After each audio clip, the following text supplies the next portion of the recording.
So a few months back, I was scrolling through my Facebook feed, and I saw a post from someone that caught my eye. I clicked on the link, and what I found was a guy who is a Mormon fundamentalist who was using short TikTok videos to explain Mormon fundamentalism, as well as to push back against misunderstandings and erroneous teachings about the restored gospel. That man's name is Benjamin Winfield. On this episode, Benjamin and I have a fascinating conversation.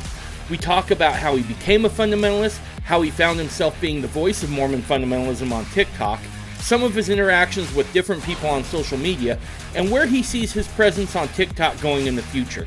Along the way, we cover a few gospel principles and even dive into what we can do as fundamentalists to reach out to folks not of our faith. Stick around for that and more on this edition of the Mormon Renegade Podcast. So I just want to take a moment to thank you, the listener. When I started this podcast, I wasn't sure if anyone would really listen. Now, to my surprise, this thing has taken on a life of its own. And that's all due to you, the listener, spending your time here with me, and it means a great deal to me. Now, as a husband and father, I'm keenly aware of how important time is. It feels like there's just never enough of it.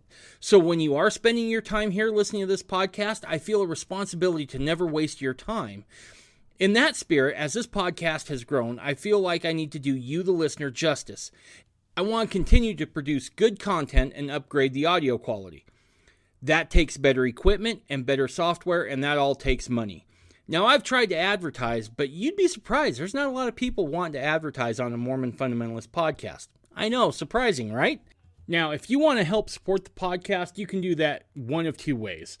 The first is go over to MormonRenegade.com and hit the donate tab. There you can make a one-time donation, or you can go ahead and set it up to be a monthly recurring donation. Your choice entirely.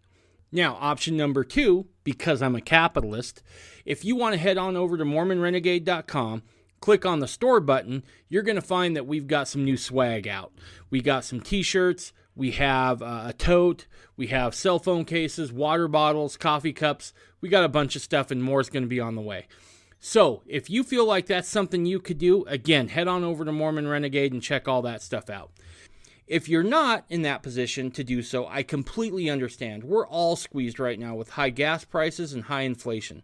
So even if you can't, please keep listening and maybe keep the podcast in your prayers so we can continue to grow, produce good content, and better audio quality. Thank you.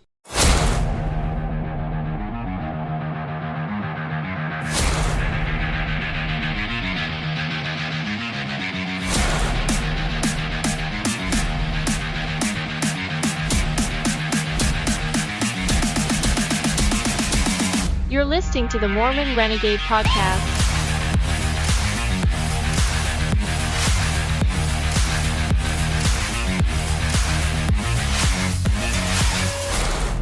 Welcome back to the Mormon Renegade Podcast. As always, you can get a hold of me either by email at mormonrenegade@gmail.com.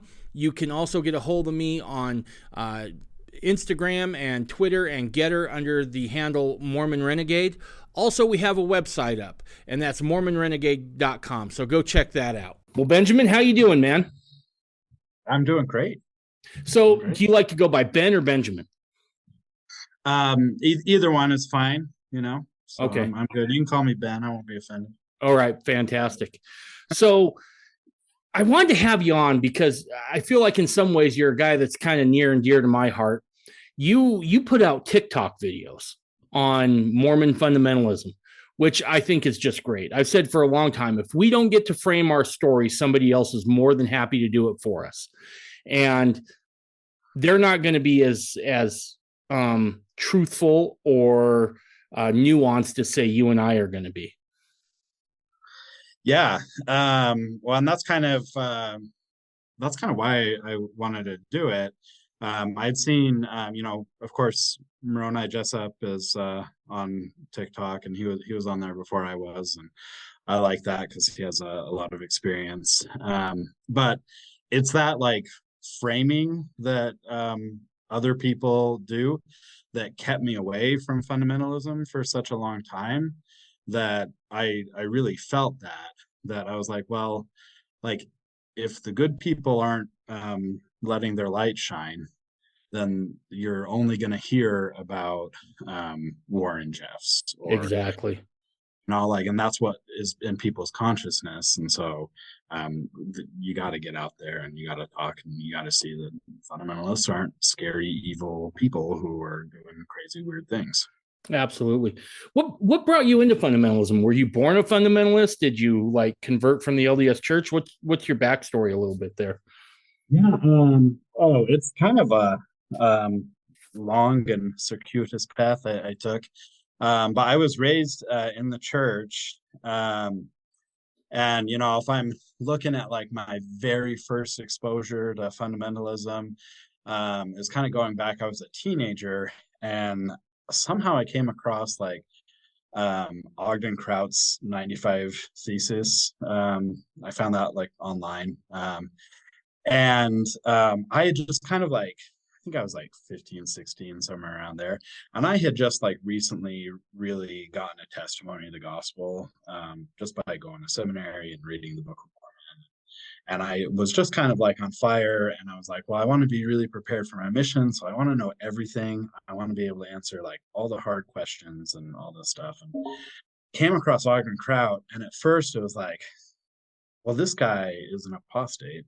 And obviously everything that he says is and um, you know um, but like there were so many things that like stuck with me to the point where like I'd be having conversations with people and I'd be like, well, Brigham Young said, such and such, and then I'm like, wait, I got that from Ogden Kraut is where I got that. Oh, um so oh. that was kind of my first exposure, but I really just like shrugged it off, and that was that for years to come. And I served a mission for the church, and yeah, I served in Chicago. I really loved it. I had a lot of really wonderful experiences, very spiritual experiences that really helped shape me. Um, Let me stop and you there for just a second, yeah, Benjamin, if you don't mind. What's it like? So by the time you go on your mission, are you still viewing Ogden Kraut as an apostate? yeah, pretty much. I Okay. kind of like, it was this like, yeah, the short answer is yes, but like I kind of had this like kind of affection brewing, where I was like, Mm-hmm. well, he said some good things, like he brought up some good points there, but like, polygamists are bad. Right. Um, and I grew up in Springville, Utah, Okay. and I don't remember how old I was, a kid, when like Tom Green got arrested. Okay. He was or he was living in Springville at the time. And so it was a big thing, and you heard all the older people talking and gossiping about it. And I had a bishop at the time whose last name was Green, obviously no relation, but it was just so it was just something everyone was like buzzing about. And so I kind of grew up like viewing polygamists as these like bad people, scary people. You want to stay away from them. And like that attitude kind of carried with me, for a lot. It took me a long time to like really see through that and see the misdirection and deception that was. But that carried with me for a long time. I'm like, well, these guys are like creeps, they're interested in underage girls, and that I just kind of had that like hanging around me, where I was like, these people must be up to no good. So you go on your mission, right? And so it sounds like you're kind of viewing Ogden Kraut as like the less scary version of fundamentalists, right? Yeah, I think so. Yeah, I think that's a good way of putting it. Where I was like, well, he seemed like a pretty good guy, but still wrong, was kind of where I was at when I went on a mission. And I hadn't really like dived deep into Ogden Kraut either. So I didn't have like a really good understanding. I'd kind of like skimmed through 95, and that was sort of the extent of my exposure to him at that time. So Gotcha. yeah, so that's where it was. And I and then I'd run into the like Adam God doctrine on my mission a couple times, and it was the standard thing where you're like, oh, don't listen to that. Brigham Young was misquoted. That's not what he really meant. I don't know what the context is, but I'm sure if you looked into it, it would be totally not what it sounds like. Yep, dude, we've all heard those, right? And it's like, no. I've heard everything from it was just an idea that Brigham was talking about, or it was a theory, not a doctrine, or he was misquoted, or the guy who was transcribing made a mistake. And I'm like, Yeah. when you look at the context, you're like, oh no. The first time he speaks about it publicly, it's general conference, and he's speaking from the pulpit, and he's going hard. I mean, he's going like 2 hours worth of this is who God is. So Yep. yeah, when you go to look at the context, it's pretty cut and dry. Yeah, it really is. And of course, I didn't do that till later. So it was, you follow the line of he didn't say that. Okay, well, that's not what he did say that, but that's not what he meant. And then it's like, well, maybe that's what he meant, but it was just this idea that he had. It wasn't the doctrine of the church. Okay, it was the doctrine of the church, but it was wrong still. And maybe, wait a second, and by then you're like, wait a second, I'm on shaky ground now. Yeah, all of a sudden you're doing mental gymnastics that would make Olympians proud, right? Yeah. I mean, you're backflipping off some bar that you're reaching for. Yeah, no, I get it. And what's funny is you can almost set your watch to that whole process, right? You can wait till someone hears something about the Adam God and then like start your watch, and it's just they're gonna go through those steps every time. So, what was your mission like? Really one of the best experiences of my life. I was, and I will always be grateful to the church for having that experience. It was, you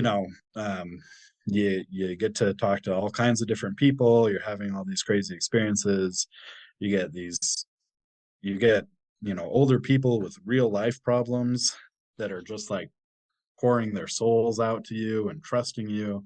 And you're this young kid who doesn't know anything, and just a wonderful experience. I think it was as a missionary that I really developed a testimony of the atonement of Jesus Christ, and that's something I'll carry with me forever. It's 2 years. It was a good experience. Nice, very cool. So you finish up your mission and you head home. Is there anything that happens on that mission that maybe starts steering you towards fundamentalism, or does the mission just kind of reinforce your LDS perspective on the world? It really was a pretty standard. At that time, I was a pretty standard LDS guy. I think I had some like leanings towards fundamentalism. But I think I just assumed everyone else in the church did too. So there were things like I just assumed that everyone knew and believed that Christ practiced marriage. I thought that was like an uncontroversial thing because I was kind of a bookworm and I'd read that was taught in the early days, and I just kind of like was like, oh, okay, that's how it is. And then you talk to people and it's like controversial that Jesus was married. And then, well, not only was he married, but married 2 or 3 times. Right. He was a repeat offender. Right. And so there were things like that where I think I kind of was a little bit of a fundamentalist. I just didn't realize I was.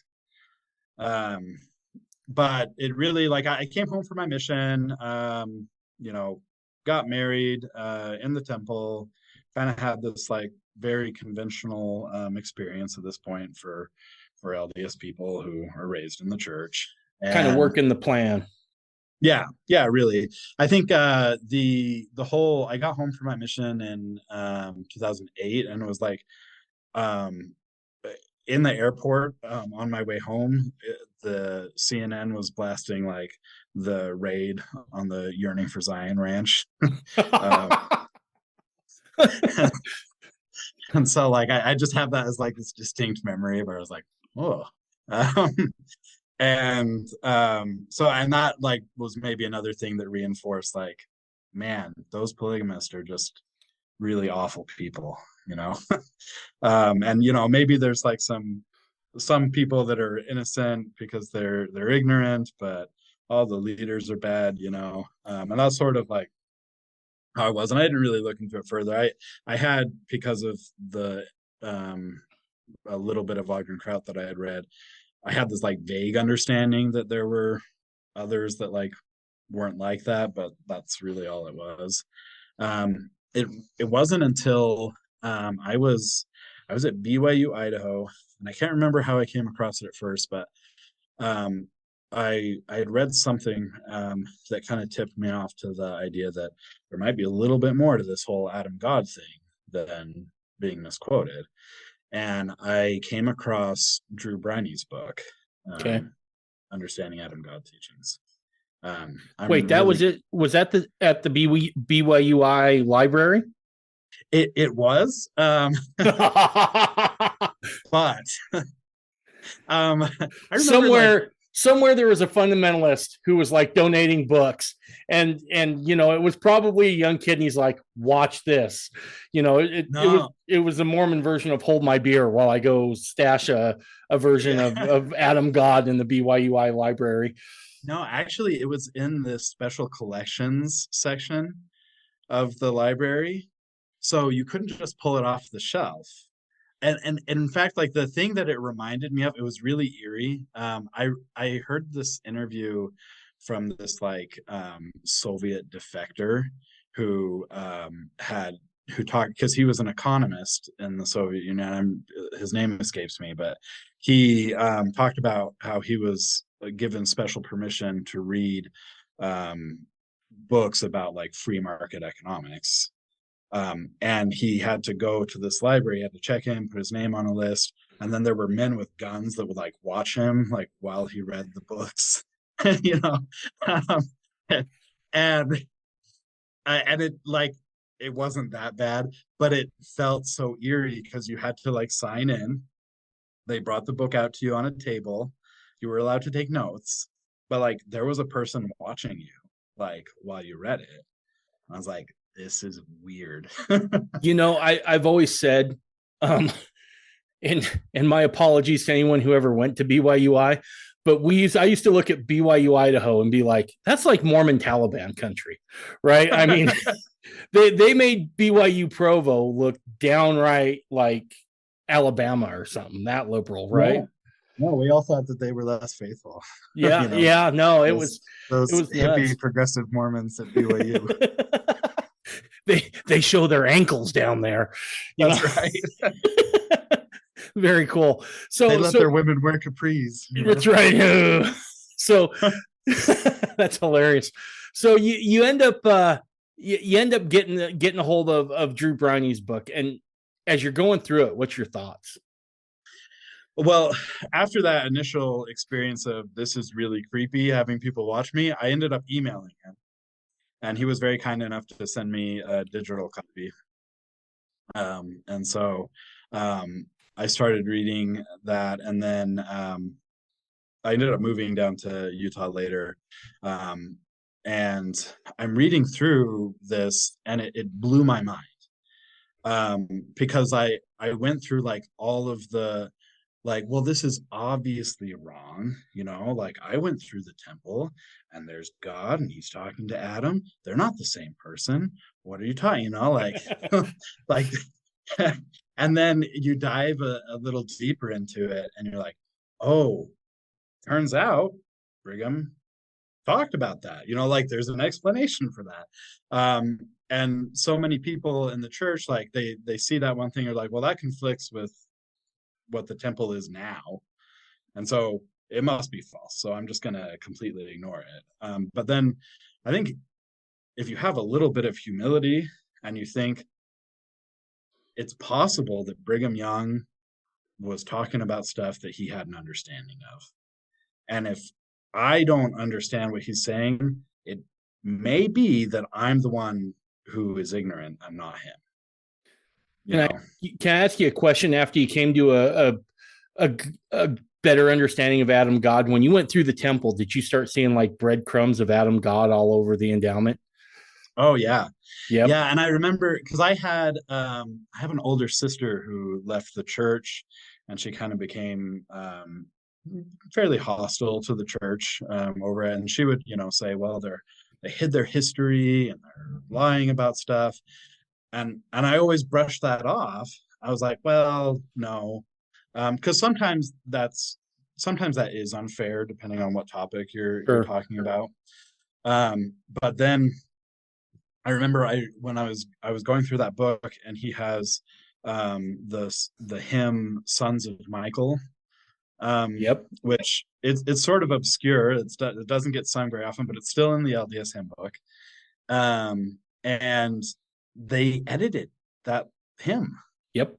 to take the Adam God doctrine.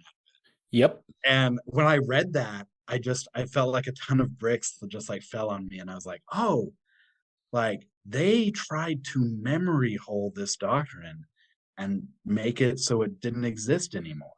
You know, I think I have to admit, I think until the internet came around, they did a pretty good job, right? I mean, it was always out there Yep. on the fringe, but it wasn't anything that caused anybody to question, really, right? I mean, Yeah. I was kind of I think, because I was a convert to the LDS church, I was kind of an aberration because um, my mom had our local clergyman give me like selections from the Journal of Discourses during my conversion process, and thinking it would like shoo me away entirely. And I just Yeah. found it more and more fascinating. But I was kind of, I won't say brought up that way, but I had somebody who was willing to sit down and explain it to me a little bit, right? And an older guy who had been around for a lot of years, he probably heard his old man talking about Adam God doctrine, right? Right. And so, yeah, for me, it wasn't so new. I mean, it's one thing to know about it academically; it's another thing to pray about it and figure it out. For folks on the inside of the LDS Church who are maybe coming in with this idea of who the Godhead is and then have it upset, I think that can cause dramatic issues. So, Yeah. It really can. And it was exciting and kind of scary too. And at this point in time, as I'm like gaining a testimony of this, I my wife is pregnant with our first child, and we had moved to Utah, and I looked up Drew again, and I didn't know he was a fundamentalist. Because I saw like, oh well, he's an attorney and he went to BYU, so you know, he's he must like he must know how I can have a testimony of this and not become a fundamentalist and stay in the church. right, right. So I'm gonna go talk to him, and he's gonna set me straight, and everything's gonna be fine. um, and he was really gracious.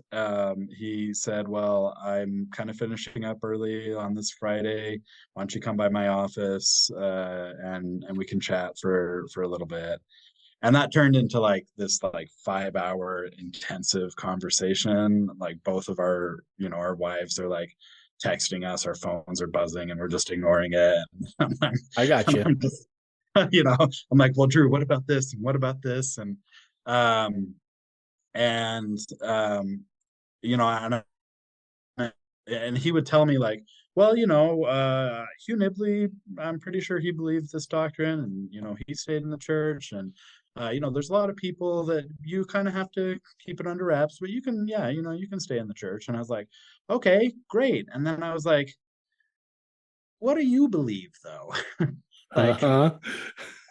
I really I pressed him, and he's like, well, um, I have two wives. And Yeah, I was like, buckle up.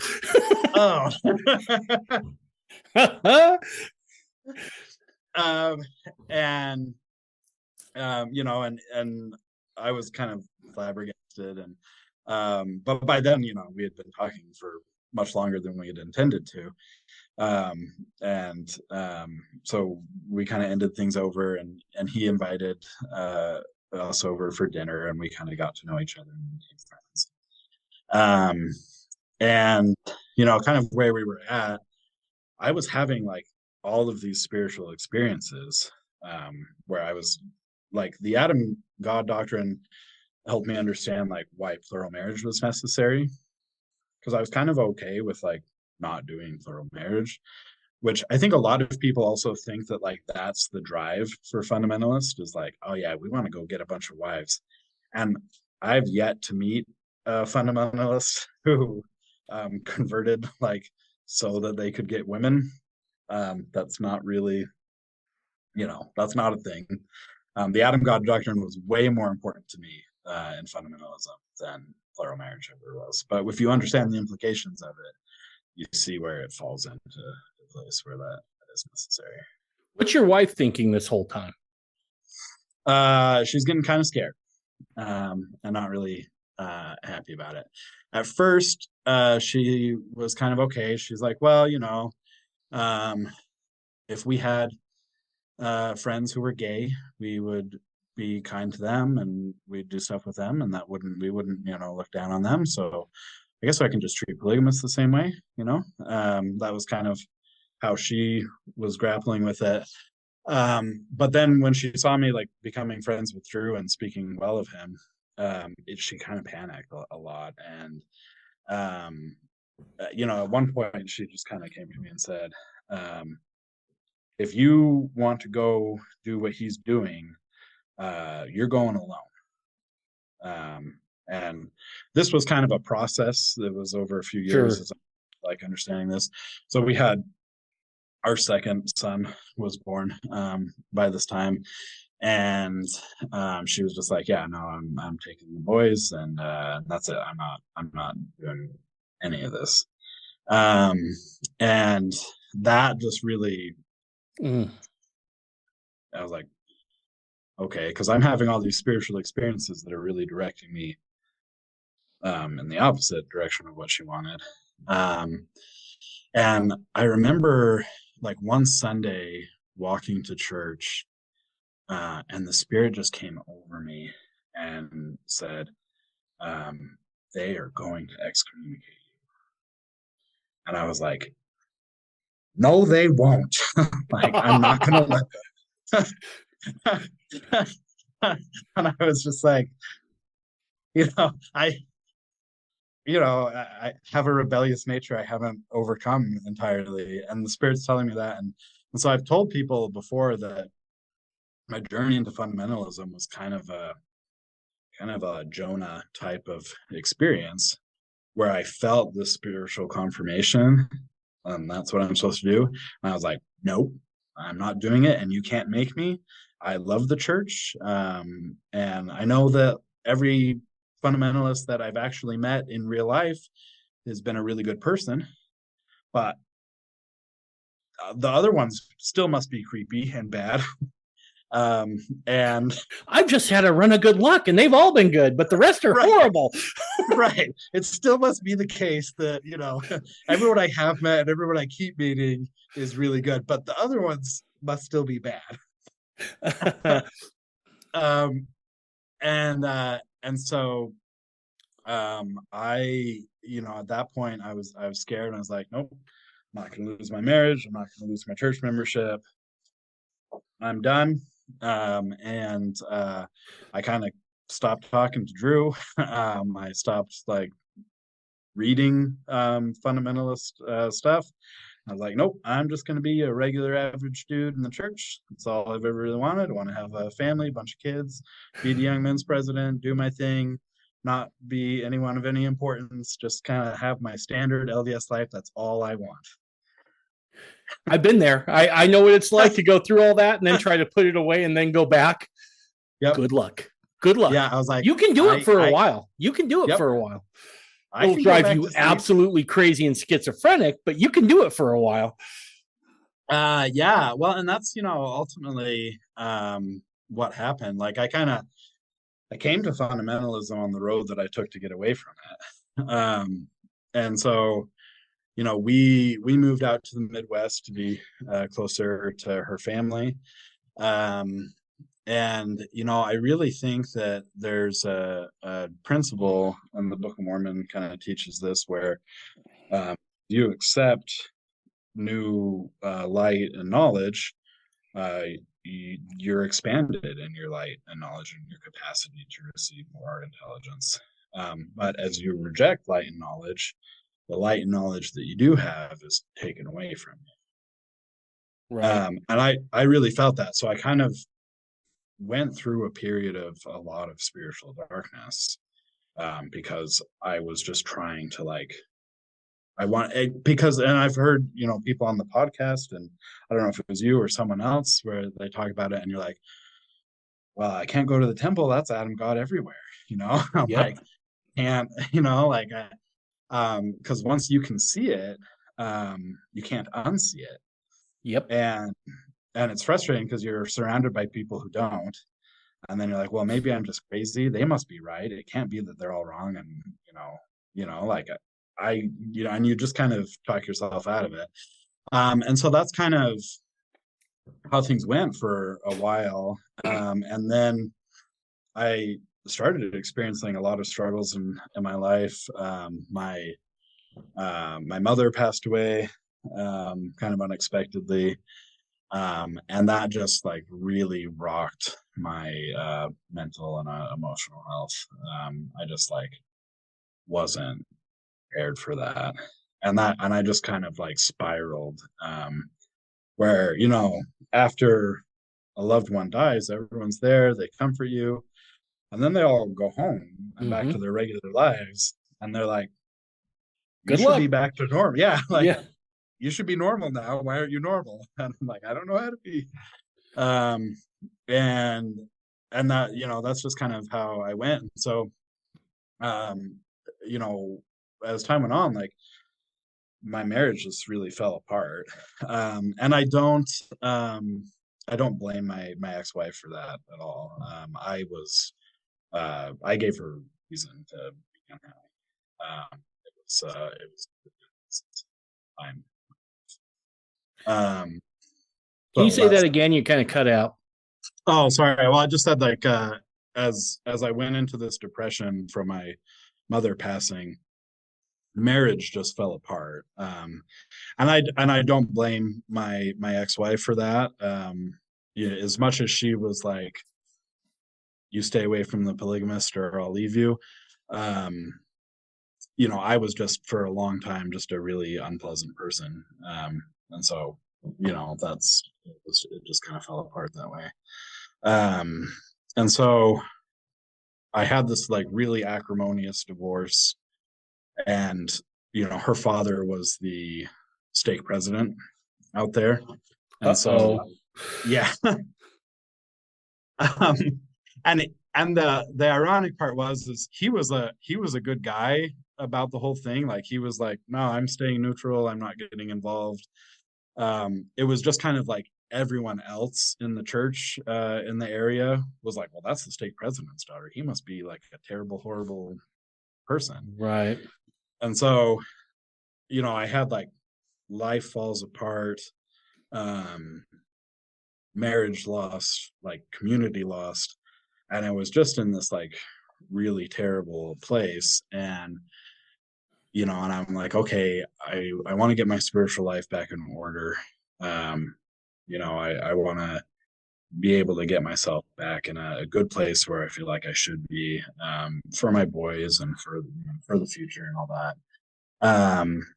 And I started studying again and again. I come across, there was a recording. So I don't know how I found this, the algorithm or whatever, but the spirit, I should say.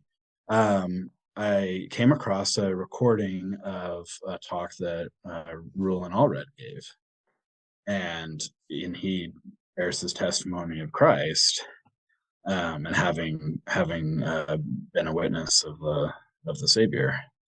Um, and I felt the Spirit like come to me really, really powerfully again. And I said, "Oh, he's telling the truth, isn't he? You know, like And I'm like, oh shoot, I see it now. I see, I see where I lost the spirit. I see where I went wrong.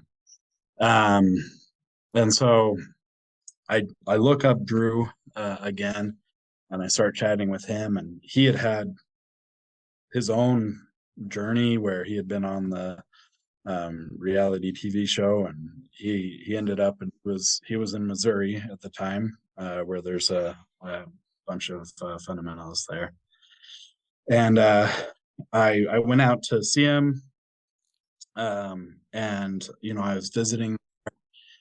I went to church with him, and I really felt the spirit like kind of come over me and say, "You need to be rebaptized."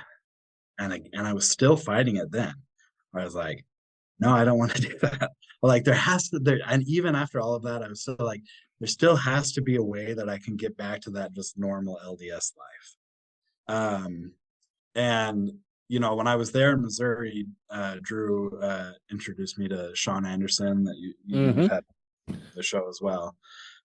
Great guy, very knowledgeable, really like him. And he started talking to me, and it was like in the morning, I like told Drew that I was like, I think I need to be rebaptized. And he's like, well, we can do that. That's great. And he told that to Sean, and Sean came and asked me. And then I just like panicked. And Sean was like wanting to talk to me and like share these experiences with me. And then I just like wanted to like change the subject, because again, I was like still scared of this whole fundamentalist world. And so I really love Drew and Sean. They were both very patient with very gently shepherding me.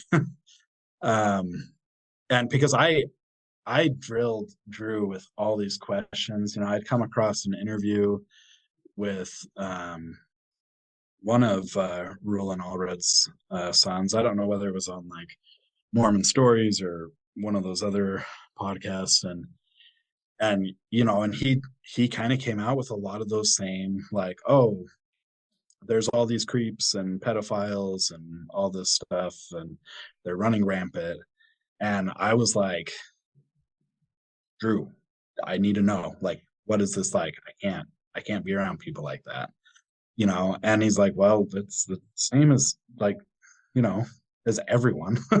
And that kind of like dawned on me. I was like, oh yeah, like you can get online and look up sex offenders in your area. You have a pedophile in your neighborhood, in your ward.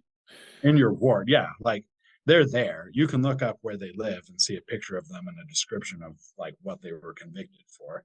Like they're everywhere. It's like, it's a crime. And so, yeah, like that's happened with fundamentalists. It happens with, like, unfortunately, there's not really a community where crimes like that haven't happened.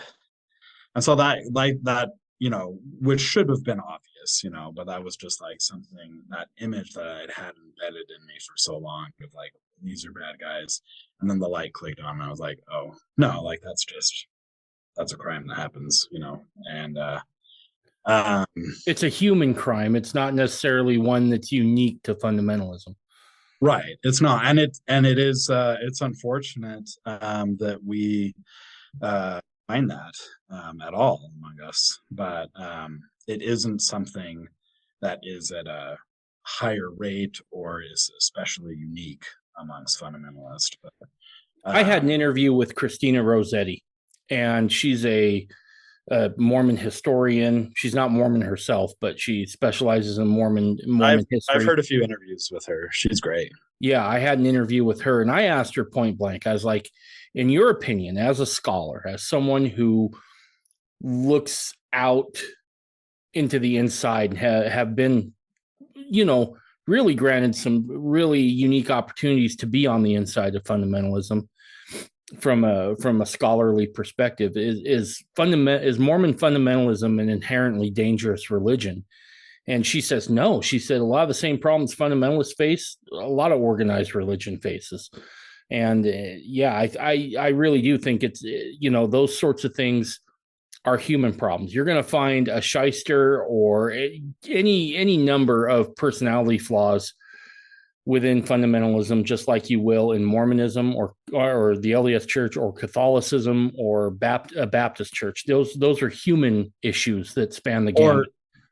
Or like public education. Right. They have a problem with offenders. And that's where kind of I mentioned before, where like the characterizations that are in the media about us is that's driving that. And all you really need is for good people to like let your light shine. And so people can see that like by no means is that standard. And like the entire reason that everyone knows about that is because it's unusual. Like you don't spend a lot of time like drawing attention to the normal and average. It's not like, top story at 10, like happy families enjoying their time with each other and being kind and supportive. Like that doesn't make the news. But something horrible and crazy that does, and that really gives us this distorted view of things, where because we hear it so frequently, we think it must be happening way more than it really is. Yeah, absolutely. So was there ever like the moment you knew you were a fundamentalist? Like there's no going back. This is what I am. So after that experience that I had, and that was 2019, COVID happened. And I know that's like a touchy subject for a lot of people, but I kind of saw like right from the outset that this is bogus. And everything about it is stupid. But my job got shut down over it. And so I was just like sitting in my apartment. I'm like, this is awful. But again, it led to like a lot more of spiritual introspection and prayer and study. And there was this moment where it was just kind of I think I was in the shower, just like one of these things that just like hit me. And I was like, I did the same thing again, like I'm like, it's a pattern at this point. I had a testimony of these doctrines way back, and I ran away from it. I didn't want to be a fundamentalist. And then I was visiting with Drew and Sean, and I felt like I should be rebaptized, and I backed out because that was still scary to me. And I was like, the Lord is clearly directing me in a path, and I need to start following it. As soon as like I said that to myself, it was like this like heavy burden just like fell off of my chest, and I just felt like light and peaceful. It's like, oh, it was like Heavenly Father was like, oh, he finally figured it out. Like, great. And so at the height of the pandemic, as everything was shutting down, I drove a few states away to go back to Missouri, and I was rebaptized on Easter weekend in 2020. And it was this thing where I received the Spirit as this witness that was exactly what the Lord wanted me to do, and I saw that this stability came into my life, and just into my being as a person, and everything that I had struggled with, like my life was starting to just fall into place again. And it was just this like constant witness to me that like, okay, I know it's scary, do what the Lord wants, and he will bless you.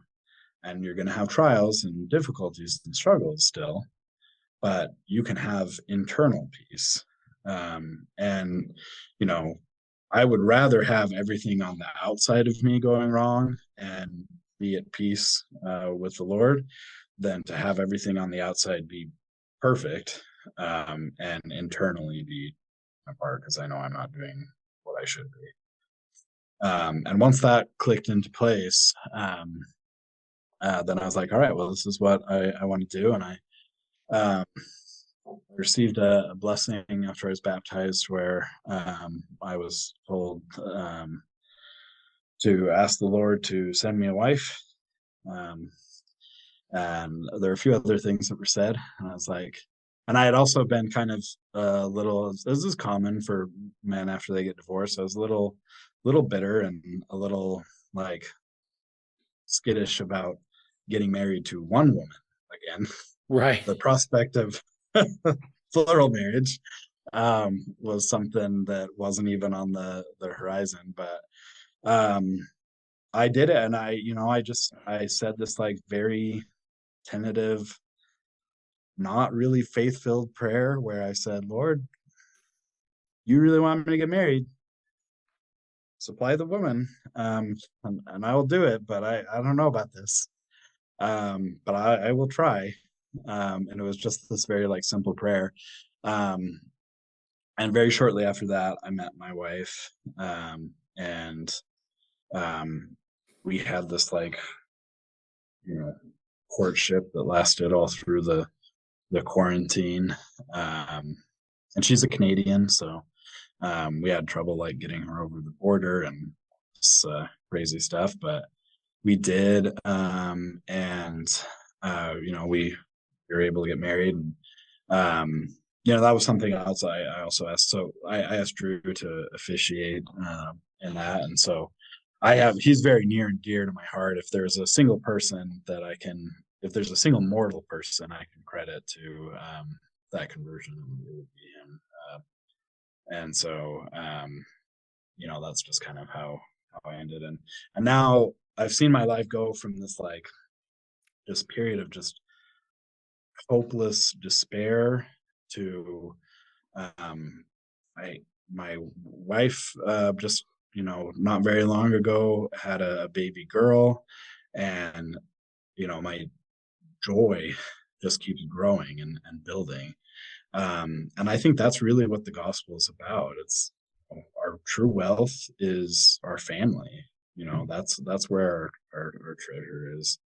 And the Lord blesses us and helps us grow by us taking on those roles in our family, and not being afraid to enter into marriage and to take on children, and starting to see that shift from this isn't a burden, these are blessings.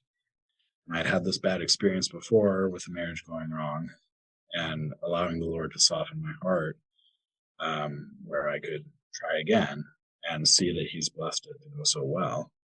And that's where, when I talk to people who are in the church and they've read this stuff, I don't pressure them at all. I'm Right. like, you do what the Lord wants you to do. And if the Lord wants you to stay in the church, you stay in the church. That's fine. But if the Lord wants you to be a fundamentalist, you got to do that. Because the Lord has a plan for your life. And if you try to fight that, that's when things start to go wrong. Right. Yeah, I will say this. I think there may be a point of no return at some point at which you just learn too much, right? You partake of the proverbial fruit and your eyes are open and you're like, yeah, there's not really any going back. Having said that, I agree with you. There are people that I feel like have a calling within the church and they need to fulfill that calling. And maybe that calling is to be one of some of the few who are left who still know about, the original teachings or whatever the case is. And I don't have animosity against the LDS Church. I enjoyed my time there. But yeah, at some point, once you figure some of these things out, if you don't get a chance to talk about them with other people, you feel unfulfilled at some level. And that's that's a danger with learning is the Lord doesn't give knowledge without responsibility. And so when you learn a principle, it now falls on you to take action based on that principle. And if you don't, you're accountable. Right. Absolutely. So you're out as a fundamentalist for now about 3 years, it sounds like, right? Yeah, yeah, just about.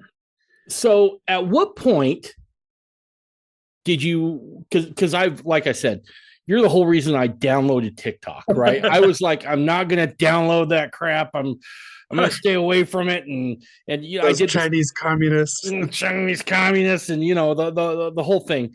But I caught one of yours on Facebook and I was like, fine. So I downloaded it and started watching, and they're great. There's like 30 some of them, I think, that are up there right now. Yeah. And um they're great. What made you decide to do that? What was the catalyst to be like, let me take my phone and just spout my Mormon fundamentalist beliefs and just put it out there in the ether? Yeah. For me, there were a few things that were going on. Partly, I don't really get to be around other fundamentalists very frequently because I share custody with my ex of our two boys. It was a rough divorce, but we have like a really peaceful, respectful co-parenting relationship now. And so I'm really involved with their lives, and it's really great. And I'm like, well, I've got to do my father thing here, so I can't really gather with other believers at this time. And I feel that's kind of where I need to be for now. And so I felt like, well, I want to be contributing though. Like I want to, just move the work forward and put more knowledge out there. And I was kind of struggling. Well, how do I do this? Um, and I thought about a podcast. I thought about doing exactly what you did, which is go buy a bunch of equipment and start talking and figure it out. Um, and I don't know, like it could just be that I'm lazy and I didn't do doubt it, it. but I doubt it. um, and well, I think uh, this is a better thing for me to do. Um, but I came across TikTok and I was just watching videos, and there's a ton of ex-Mormons who have left the church and they're saying all kinds of terrible things, and they kind of dominate TikTok. So if anyone listens to this and thinks like, oh, I should get on TikTok, one, I welcome you because it's me and Moroni Jessup, and we're the only fundamentalists really that are making content on TikTok. But you are going to be coming into kind of enemy territory a little bit. Um, and so I'm seeing like all these ex-mos that are making all this content, and then there's a few people in the church that are trying to respond, and then I see Moroni on there, punk rock polygamist, and he's putting out some good things, and I just thought like, okay, you know what? As I'm hearing people talk about some of these things that the church has changed, and I'm like, I could explain that. I'm like, I know enough that I could say something about that, and and it's a fun challenge. You got 1 minute or 3 minutes max, and you put a thought out, and that's really all you can do is just a snippet. Um, but I thought like, well, I could do that. That's a way I could contribute. That's a way I can help. And so I started doing it, and it's great. I think fundamentalists, we're in this great place where um, we can kind of understand people who are in the church and who like have a testimony of the gospel, but maybe don't really understand how things have changed throughout the history of the church. And then we've got like the ex-Mormons, and a lot of times the only difference between an ex-Mormon and a fundamentalist is how we decided to take in new information.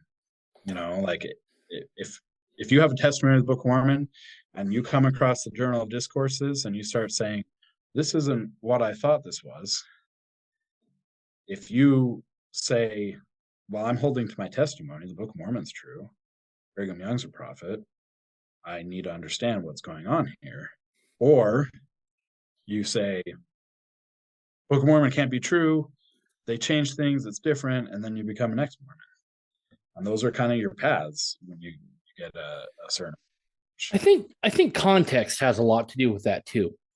Yeah. Right. So often, and it's a real crafty trick. They'll take something that Joseph or Brigham or John Taylor said, and they'll just take enough, right? They won't edit it, they won't alter it, but they'll just take the one snippet and then forget the rest of the sermon. And so you may have this very incendiary, excerpt, but you don't get the full context. And in not getting that full context, if you're a normal 20th century Mormon, it's going to seem really foreign and wrong in a lot of ways until you receive that context. So I think context has a lot to do with where someone goes. And sometimes that knee-jerk reaction isn't always the right one. Yeah.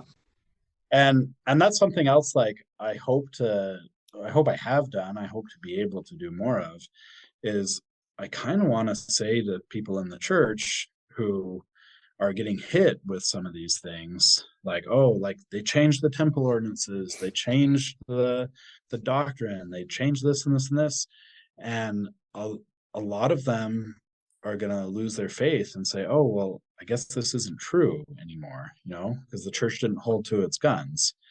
They if it was true, they would have kept going. And that's kind of the thought. And I want to be able to say, hey, no, like that's not the only option. Like right. You can hold on to your faith still. You might have a harder road to go, but you don't have to abandon hope and go along and become an atheist.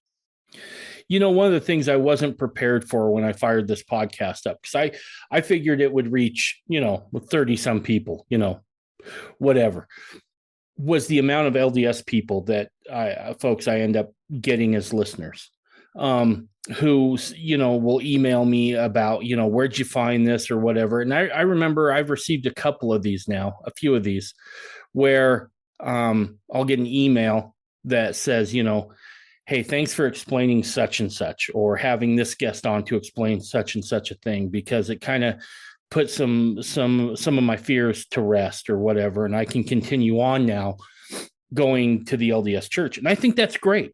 I didn't foresee that as an outcome, but that's great. If that's what saves somebody's testimony in the restoration, perfect. I'm good with that. I saw it a lot when I had Ben Schaefer on, and we kind of dove into the movie. Why am I drawing a blank? Under the Banner of Heaven. That was a big one, because there's a lot of. They did a good job, I thought, in terms of showing the gamut of fundamentalist expression, but they weren't real good about really diving in, right? And they really couldn't, because they're on a time crunch. They got so many episodes. But when people get just little snippets like that, it's disconcerting, right? And so to have folks out there explaining, hey, this is what this is the context, this is what it looked like, and this was how it was kind of practiced, I think that goes a long ways in alleviating some of those concerns. Yeah, I think it really does. There's stuff like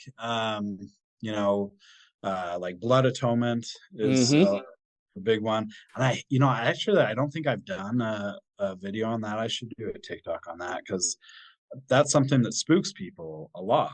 And my view of blood atonement is simply the idea that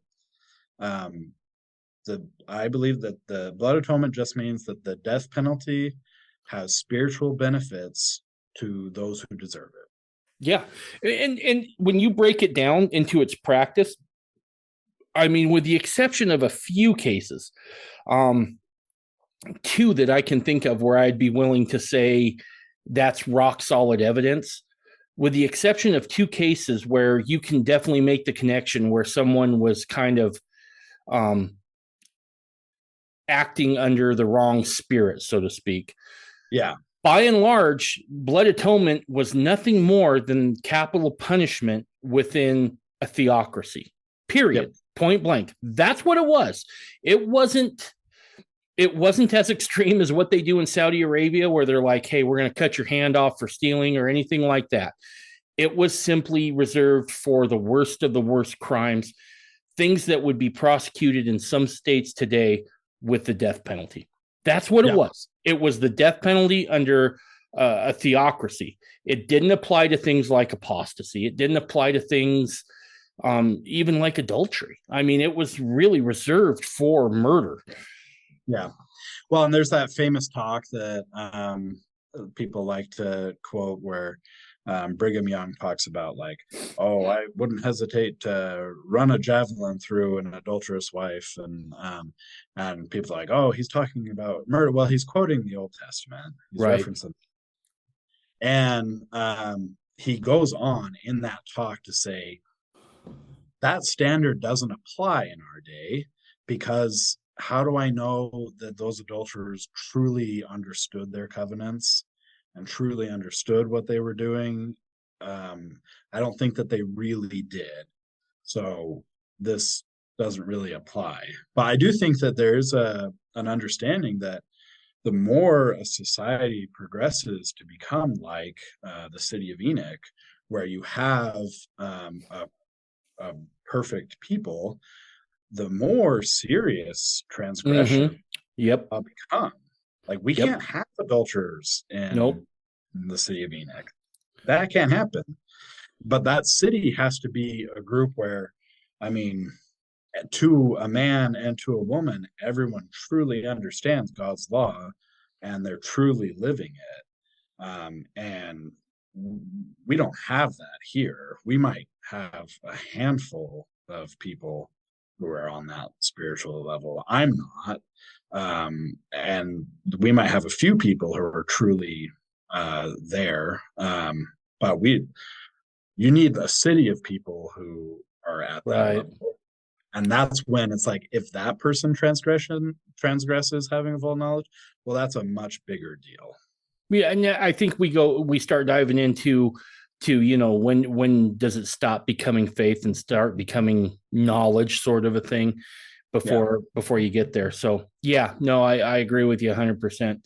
So you remember the first TikTok you put out? Was there hesitancy? What were you thinking? A little bit, because I think when I first got on there, I was like mostly like trolling people in comments sections. I'm not afraid to admit that I'm not above that.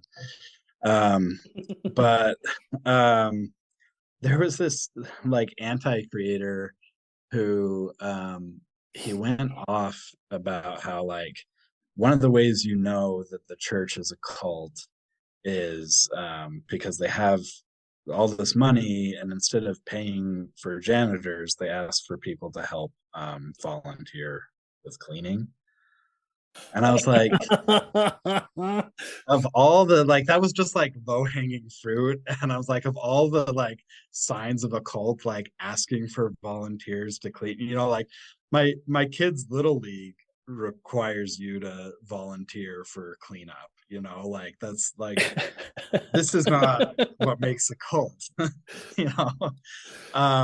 So I just got on there and made fun of them. And there was like a little bit of hesitancy, but I was like, well, let's just dive in and do it. And that, like, a lot of the regular members of the church really liked that, because that guy is pretty obnoxious.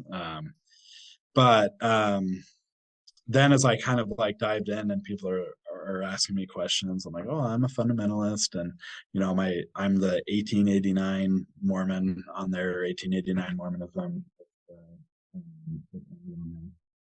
So it just became this really interesting thing where now you're getting lots of questions, and I can go back and forth between ex-Mormons who are like hostile to the church, and I can kind of be like, well, actually, you've got a good point. Like the church did change that, and here's what was originally taught. And you can do that. So you get people who like and dislike you on both sides, and yeah, go with that. So to date, and maybe this is information you don't have, what do you think your most viewed TikTok was? Shoot, I can check. I think it was a bunch of feminists got mad at me because I made because someone was saying, like, in Mormonism, the only purpose of a woman is to make babies. when I got on there, and I was like, well, like that's a purpose, right? Like that's a response. It's not like if your wife doesn't have a baby, you're just like, you're no good to me. Get out of here. Like that's Right. obviously nonsense. Um, and so so I got on there and I was just like, yeah, women like making babies. Like that's not like like they do, and like sure some don't, but pretty much they do. And they all got real mad about that one. And I had to just block a bunch of people because they were just just really, and they'd be like, well, I hate children, I don't want to have kids, or I had this terrible experience in childbirth and it scarred me from having children. It just like on and on and on. And I was like, okay, well, like there wouldn't be so many people if women did not like babies and weren't willing to have them. Like there wouldn't be so many of us. Like Right. this isn't, but like something. So I don't really get into a ton of like deep doctrines because like really simple things can be hard for people. Oh yeah. And then so there was that, and then there was another one that sometimes random ones like the algorithm on TikTok just like kicks it off and you'll get a bunch of views and you can never tell why. But the other one was just a random one where somebody tried to pull and say like if you follow Jesus, you should be a socialist because Jesus wasn't really. So, so Yeah, I made because a response to that. I remember that part of the Sermon on the Mount where Jesus said, don't give it to the poor, give it to a big government for them to redistribute. I totally Yeah, remember that part. I was there, right? right. Yeah, like they're getting a lot of mileage out of render unto Caesar that which is Caesar's. They really are. Yeah, no. Like that was not the only thing he said. When a socialist tries to make that argument that and you're seeing it creep out of BYU more and more now, where it's like, Oh yeah, really the law of consecration and united order, that's just socialism with a religious bent. And I'm like, slow your roll. It's nothing of the sort. oh. And to be fair to them, a lot of times, and I'm not an expert on this area, but a lot of times it kind of was in practice. I don't think that jives with like what the Doctrine and Covenants says it should be. But there were kind of a lot of the attempts at United Order.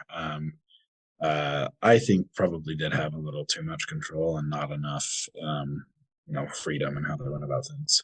I agree with you, but you could see different flavors of it being attempted, especially in the Utah period, right? I mean, Yeah, if I'm not mistaken, Brigham City started off as a United Order and did really yeah, well and maintained maximum freedom and whatever within that system and did very well at it. There were other places that didn't do that, and I think that comes from probably folks not having a real good understanding of what the Doctrine and Covenants says concerning, the law of consecration, united order.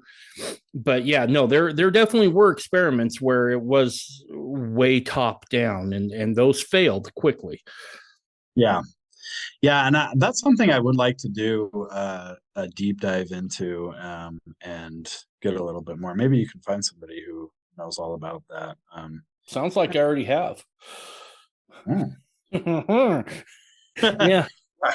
Well, I haven't yet. I need to, but because I know, I mean, all I know about it is like Orderville, and the story that I heard when I was a kid in the church was that the whole thing fell apart because a bunch of the boys wanted like the new fashionable pants that were being sold, and they didn't like the pants that the United Order was making for them, and that like was the domino that like brought the whole thing to a collapse.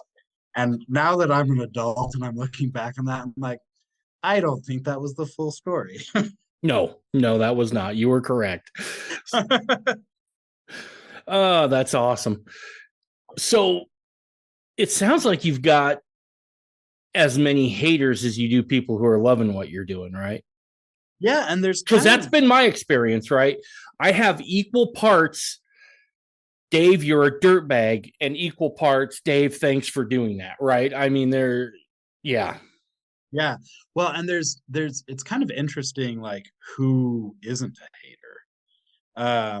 Because there are a lot of like Exmos that like the content that I put out. There's one, he's on there as Black Smo. His name's Spencer, but he's the Black ex-Mormon. And his kind of the whole point of his content is the church is racist and the church was racist, and like that's his like whole thing. And I get on there and I'm like, yeah, pretty sure they shouldn't have gotten rid of the priesthood ban. I think that probably should have stayed in place. And he and I are kind of pals, which is because I think for him it's just like, oh, he's honest. Like he's right. not trying to like lie and tell me what he thinks I want to hear. He's telling me what he thinks, you know? And I think that just that alone can be so refreshing for some people, that even if they hate what you're saying, they're just glad that you're not being a coward about Yeah, and to be honest, I think we're in a time now where people don't want you to have those kind of conversations, right? They just want to slap a label on somebody and be like, okay, there, we're done. We don't have to listen to them anymore. it. Yeah. Because if you have a conversation, if you have a heart to heart, so to speak, well, all of a sudden we're not so different from everybody else. And Yeah.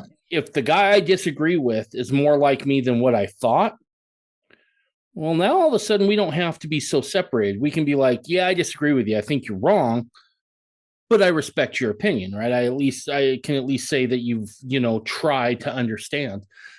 And I think that makes the folks, whether it's the media or politicians, whatever, I think that makes them very nervous.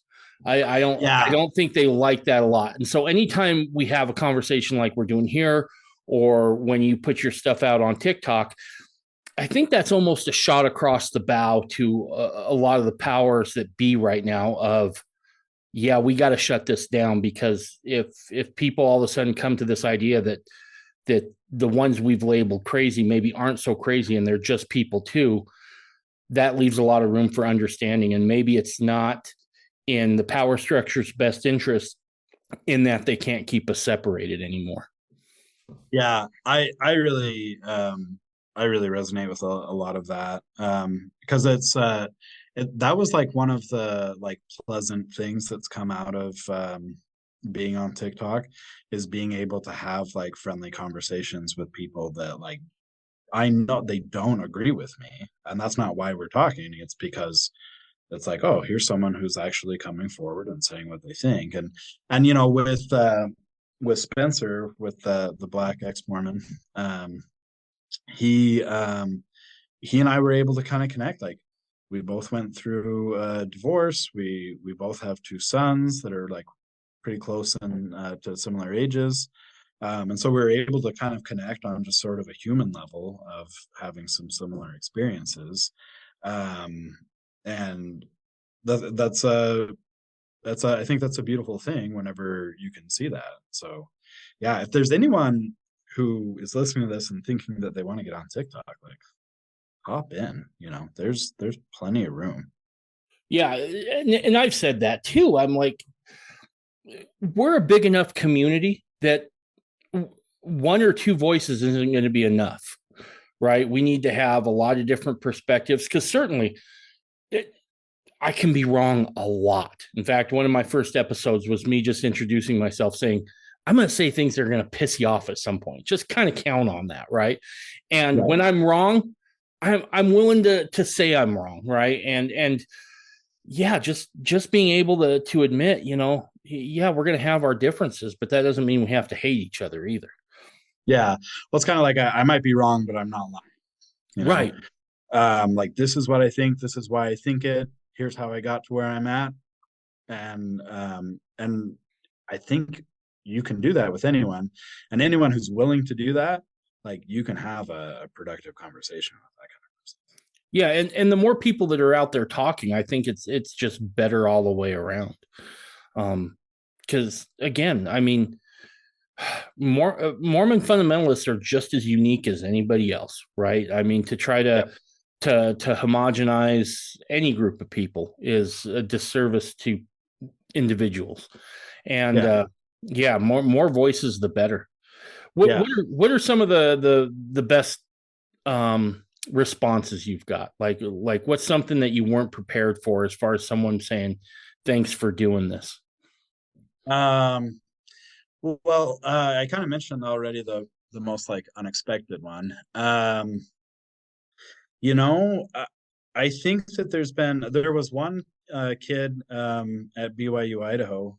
I shouldn't call him a kid. He's a grown man, you know. But I just think because he's in his early 20s, he's at BYU Idaho, and he saw my TikToks and he said, "Oh, well, I'm starting a podcast and you seem interesting. Like, can I interview you?" And I was like, "Sure." You know? And I had like had, you know, just a handful of videos on there. Like and he was just starting this like this was just kind of a project for him. He's like, "Well, I'm going to start this podcast," and so I was one of the first people that he interviewed on there. Um, and for me, like, I just like that because um, that just felt like a connection to sort of like a younger version of myself. Like somehow Right. I was speaking back in time to someone else who was in a similar situation, and he's like, you know, asking me all these questions, and because it is kind of exciting when you're like, oh wait, like fundamentalist one, they've got a much stronger case than we ever thought they did. They're raising some good points at least, and they aren't scary, weird, creepy people, you Right. know. Um, and so that was, yeah, I really liked that. But I had a lot of responses, kind of across the board, from good people who, were really positive. Yeah. I I feel like we're having a fundamentalist moment right now in society. I really do. With I started the podcast, I got through 3 or 4 episodes before Under the Banner of Heaven came out. And I thought, oh crap, I can't not address this, right?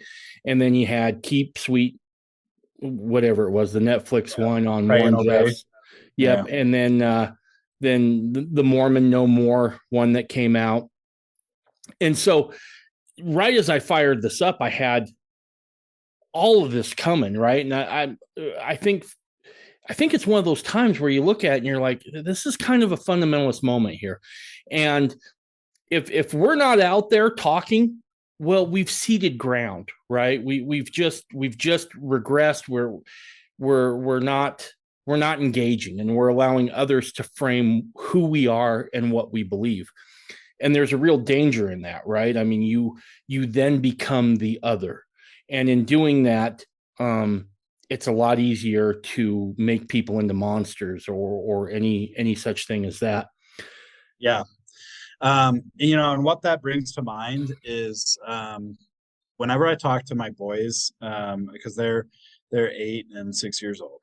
And so when I talk to them about like bullies and standing up for yourself and standing your ground, there's this little clip on YouTube that I found of a hiker who comes across a mountain lion, and he's recording this interaction where he Mm-hmm. stands his ground against this mountain lion, and he just stands there and he just starts shouting at him, puffs his chest up, and he's like, "You get away from me!" He starts yelling at this cougar, um, and and the mountain lion just like stops and is kind of confused because he like a second ago this was prey and I could destroy it, and now it's not scared of me.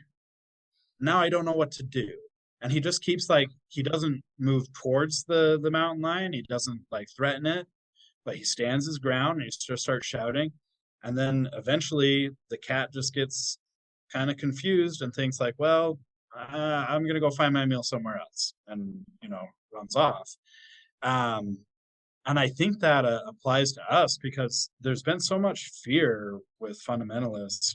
We've got like the Arizona raids that happened like what, in the 50s, and we've had so much persecution where we have this fear and we think, I need to hide, I need to stay away, I need to keep everyone safe. And we have that mentality that we want to shrink, and hide ourselves. Just lay But like, low, keep your head low. yeah, And I kind of get it, right? Because those are societal oh scars, right? As I talk to some of the old timers in fundamentalism, those scars are still very real. These are guys who either have been taken, right? I know of one guy in particular who was a child taken out of Short Creek, right? Yeah. And he talks about the separation and the heartbreak. So I don't want to make light of folks who have lived through that, because those do bear societal scars. However, guys like you and I, we're from a different generation and a different time, right? Where we don't have those scars. And I think I feel it in my gut deep that we're in this fundamentalist moment and we have got to open our mouths. And the thing is, like, when you're being portrayed as this like terrible person, there's this in the mindset of that predator, of that mountain lion. If you try to run away, you're confirming that you really are prey and I should be chasing. And so if people are saying, oh, fundamentalists are all pedophiles, they're all creepy cult leader, they're doing all these terrible things, they mistreat their wives, they abuse their kids, like all these terrible things, if you run and hide, in their mind, they think it must be true. If they're running away and they're hiding, I guess all those things I said about them, because why would you run away if you're feeling guilty? It must be that. And that's not true. It's just like, look, good people have had terrible things happen to them for the truth's sake. And Christ told us in the Sermon on the Mount, he said that would happen to us. But he said that we would be blessed when men speak evil of us and revile against us. But it's if they speak evil of you falsely. So the evil has to be false. If the evil they speak about you is true, you're not blessed anymore. But if you're hearing false things said about you, you have to stand your ground. You have to stand up and say that's not true. And you need to kind of put yourself out there so that there isn't, so that image is challenged. And that's when the mountain lion backs away and leaves you alone, is when you don't run away and you don't act scared. Yeah, and not only does this idea of getting out there and saying, yeah, I'm a fundamentalist, not only does that help for kind of self-preservation of fundamentalism as a community, but I think also we're going to come into a time here real fast where I think you're going to have a lot of mainstream LDS folks starting to question some things. And I'm not sure, let me rephrase that. I know for a fact that it's fundamentalists who are uniquely positioned to be able to answer some of those questions as they start coming forward, because we've done our homework, right? We've either been exposed to it because we've lived in those communities, or we've come out of the LDS church and we've gone through that. And in some ways, it's kind of a contradiction, it seems, on the surface, but in some ways, we might be the ones uniquely positioned to help save some of that membership for the church, if not Mormonism in general, right? Not having them throw the baby out with the bathwater. Because you're right. You said earlier, there seems to be two ways you can go when you learn about this, right? There's three, but predominantly two. One is that you leave the church entirely. You throw the baby out with the bathwater. The second is you become a fundamentalist. And then every once in a while, you find somebody who can learn all this and then stay in the church. But really, it's those first two options you got. So if we're in the business of trying to save souls, of trying to get people to a better plane, a better way of life, we might be the ones uniquely positioned at this moment within church history, certainly LDS history, certainly Mormon history, of stepping to the forefront and kind of answering that call a little bit. Yeah.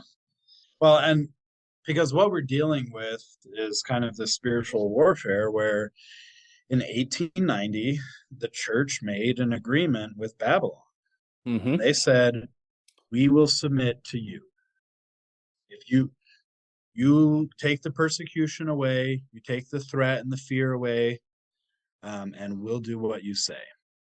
And so, the church, I often say that the church will be just as righteous as Satan will give them permission. And that's what it is. And a lot of people have a hard time hearing that, but it isn't so much plural marriage. It's the fact, like any doctrine, if it had been baptisms for the dead, and they had agreed to stop doing that, like, you are saying to Babylon, we'll do what you want. Let us be a part of your system. Let us be, and yeah, we're going to teach people about Jesus Christ, and we know you guys don't like that, but we'll keep them away from the deeper things. We're not going to let them know about plural marriage. We're not going to let them know about the law of consecration. We're not going to let them know about second anointings and the fullness of the priesthood. We're not going to teach them how to become a king and a priest and queens and priestesses. We'll keep all that information away from them, so they can just be good, productive citizens, never question anything. And that's really what happened. And so the church is always going to cave. And every time they do, some people wake up, and it's a minority. But, another thing that happened to me when I was in the church that I'm just recalling is, as I was preparing for my mission, when I went through the temple, and they did the washing and anointings, I went in right after they made a change to that.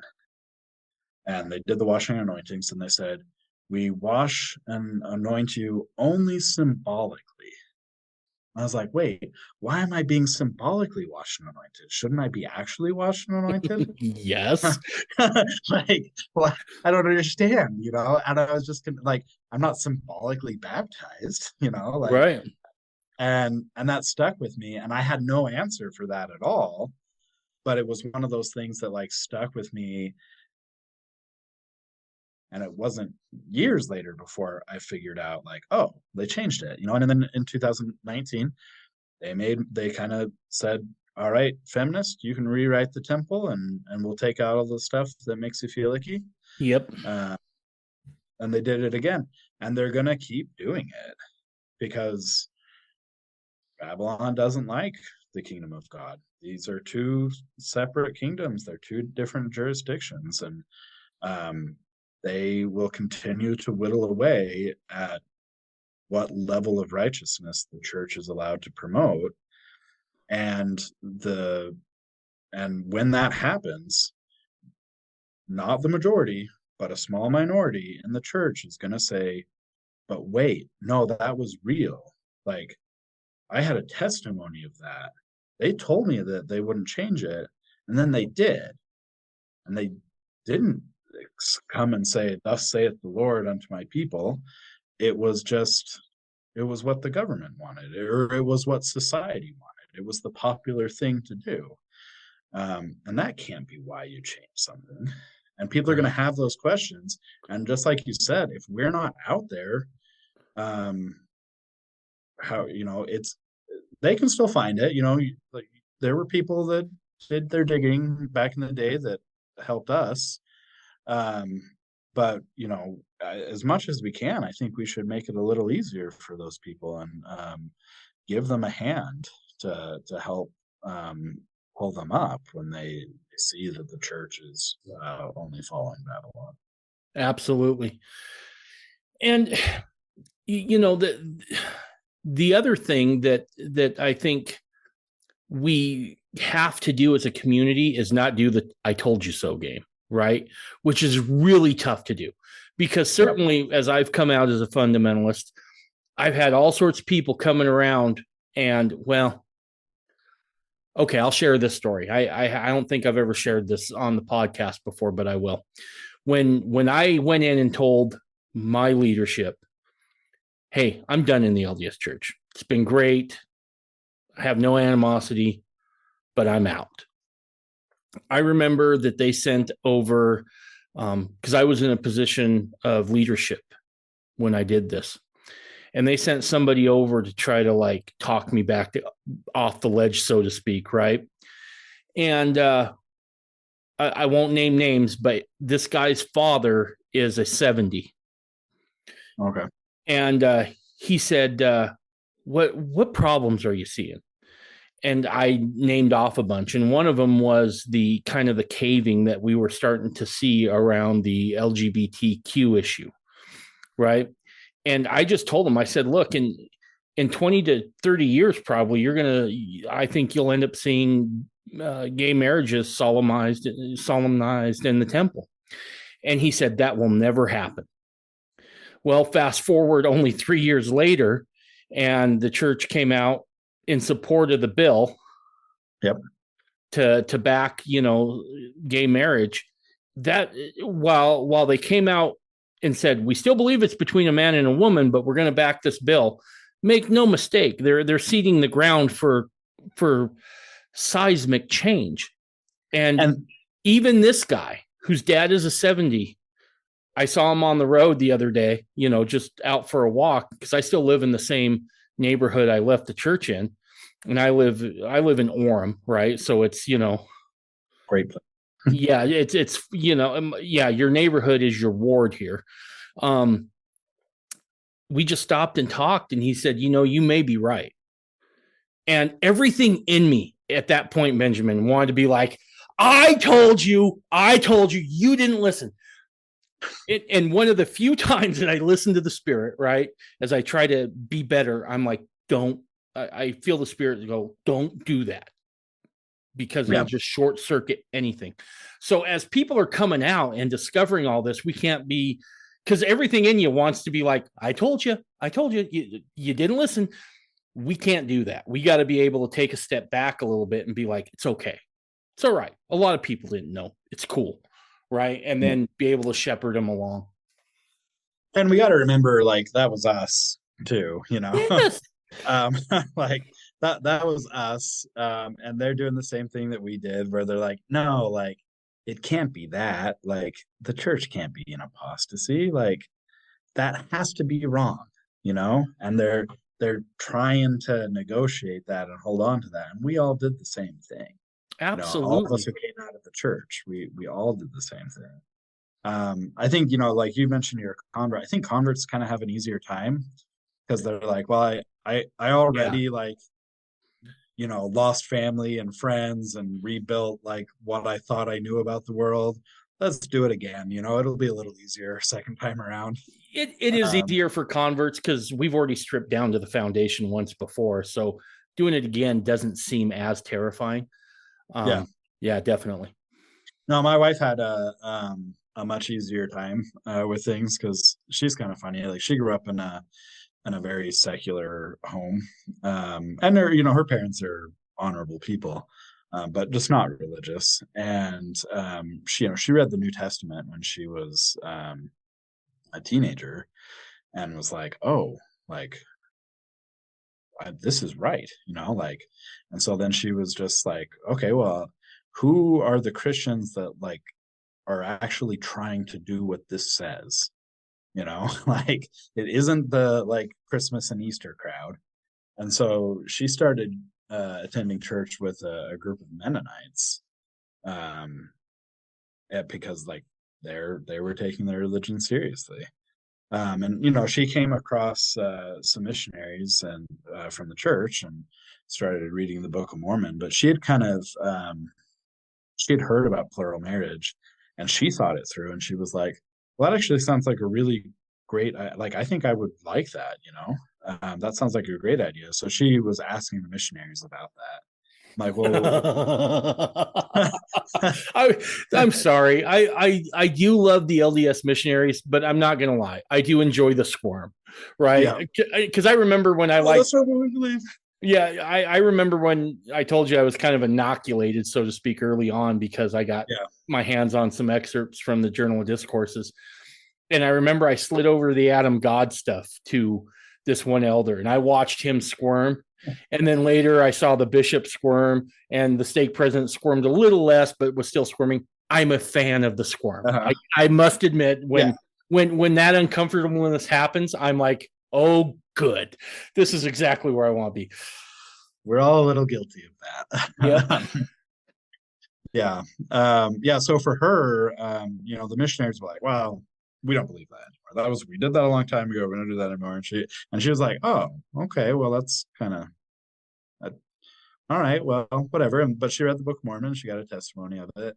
And then when she and I met, I was like, all right, let me tell you about the Adam God doctrine and the 1886 revelation. And she was like, this is great, like, because she had been like, I've been in the church for like 3 or 4 years now at this point, and I stopped learning anything new like a Yeah. couple of years ago.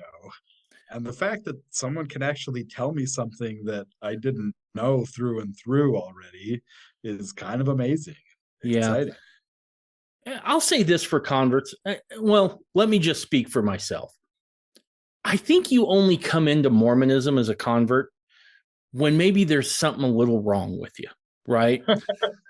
And I say that because I know I was certainly looking for redemption. I was looking for my father's redemption who had passed on before me. I had gotten into some really horrible habits, drinking being one of them. I was really good at that naturally. Yeah. And I I just remember standing in the font and I said, you know what, God, I will follow this out to its most logical conclusion. Wherever your truth is, I will follow that no matter what. So I think converts or people who've had that conversion experience, even if you were raised in Mormonism, I think we all have to go through that. Yeah. But I think there comes a point at which you're just like, whatever the truth is, consequences be damned. This is what I'm doing. Yep. Yeah. It does come down to that, but I just like, because when I talk to my wife about my experience, like, she doesn't get all of the like kicking and screaming that I did to try and like hold on to the church, because she was just like, well, like, once you learn what happened, you go with that. And I was like, yeah, but like, Yeah, it wasn't like I had this whole like emotional thing that I had to get over. And she was just like, oh, great, you can do plural marriage still. Let's do that. yeah. I think part of it is too. And again, this is only speaking from my experience. And my wife was raised in the church, but she was really gung ho about fundamentalism, more so than I was when even after things went sideways a little bit there for a while. Um, she was pretty gung ho about it. But the one thing I did notice is that even with as gung ho as she was, she still had to contend with the feelings of, I'm letting my whole family down. I am disrupting what my family has done for centuries, right? We went to the LDS church because that's what we did as whoever you are, the Smiths or the Jones or whatever. We go to the LDS church, and there's this fear of losing your children and having heaven not be heaven because not all your kids are there.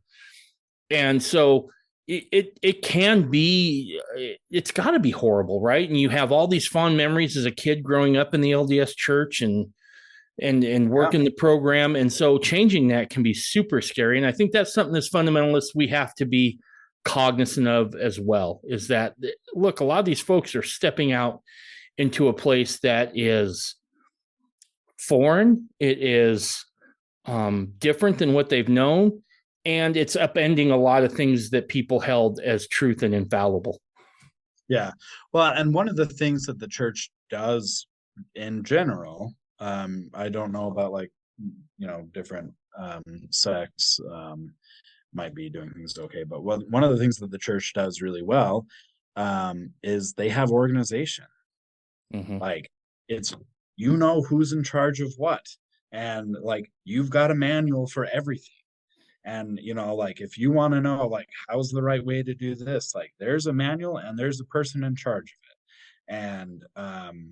And that brings a sense of safety, you know. Um, the problem is with a top-down approach, everyone's on the same page, but if the leaders are wrong, it's the wrong page. So the organization can be a hindrance, but it still feels safe. And so people leaving that and coming into fundamentalism, and it's sort of the Wild West with fundamentalists. It's like, well, it's kind of hard a lot of times to see a safe landing place. Yeah. Yep. And I think that's going to be the challenge, right? We have to be in such a place spiritually that we're comfortable getting our answers directly from God. But also here I think here's the bigger challenge.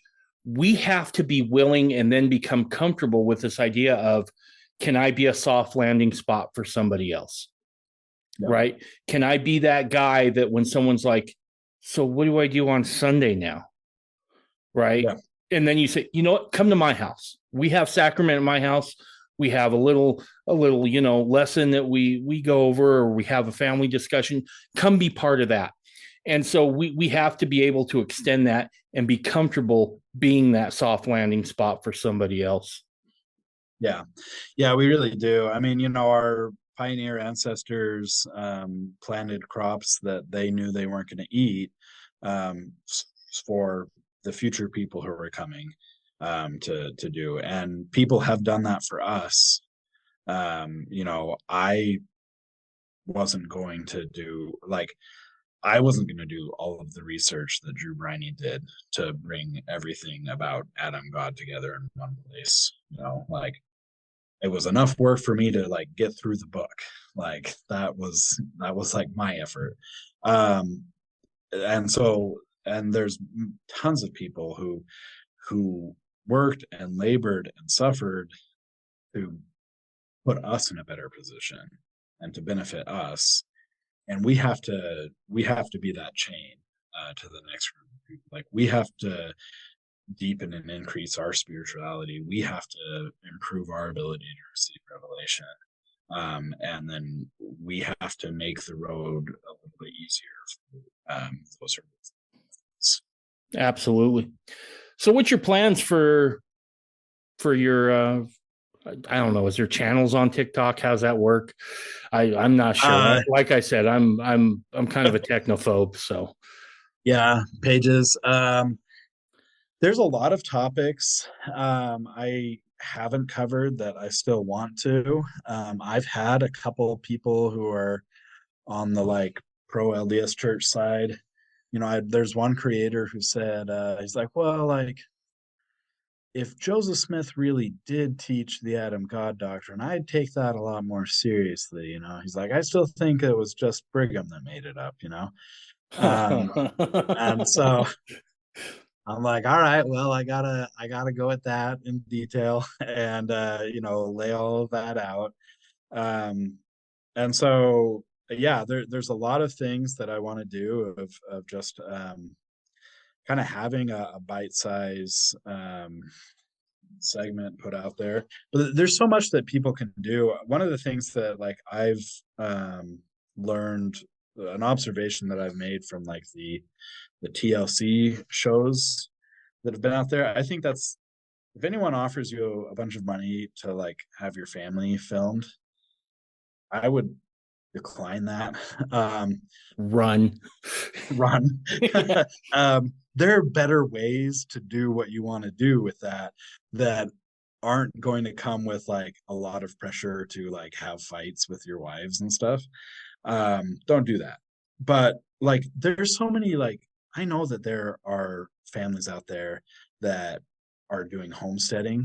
They're polygamous families that their whole YouTube channels and TikTok pages that are totally dedicated to homesteading, and it's here's me milking my cow, and this is how I do that, and this is how we take care of the goats and the chickens, and people watch that and they think that's interesting. Do it if someone listening to that and that's your situation, do that with your wives and talk about what it's like doing that as a plural family. I know that there are people who could do that really easily. Like I'm kind of focused on breaking down doctrine, and I'm just trying to take like these things that the church used to teach that doesn't anymore, that have been preserved through fundamentalism, and I want to put it out in like simple, easy to understand, bite-sized formats. But that isn't what everyone has to do. Um, get on there. Like if you've got something unique, and if you're living plural marriage, you're pretty unique to a lot of people.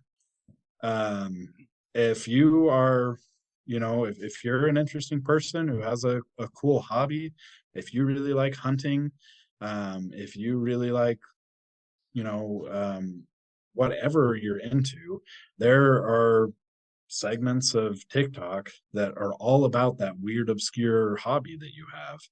And if you've got that and you're a fundamentalist, like get on TikTok and just be both. Like talk about the stuff that you're into and be open about being a fundamentalist. And like that's going to break down barriers for people. Then you're not a scary person. You're a real human being. Absolutely. Well, dude, that's good stuff. We've been at this now just shy of 2 hours. So anything you want to say that you didn't say? No, I mean, I think I covered it. I just, yeah, like, I guess just to reiterate, like, if we don't speak up for ourselves, other people are going to be happy to do it, and they're going to take the very worst version of what we believe out there and make it seem like that is the only thing.